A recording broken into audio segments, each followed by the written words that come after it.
This is crazy. The convict felon Trump blamed the Jewish people should he be defeated.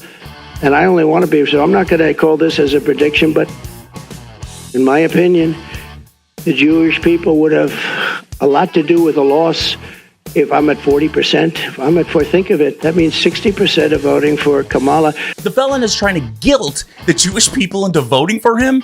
That has to be a first.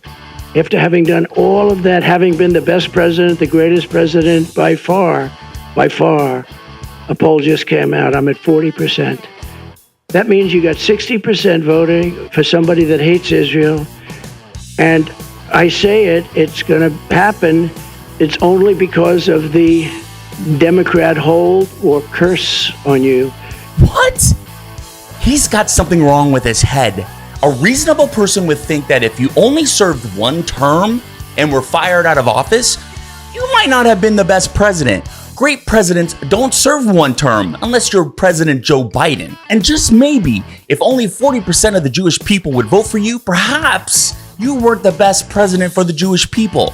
And he's not. The best president for the Jewish people wouldn't call the people who marched in Charlottesville a very fine people. More than any other people on earth, Israel, I believe, has to defeat her. You know that? And I've never said this before. Yeah, here's the thing. Nobody has ever said that before because it's deranged speech from a crazy man.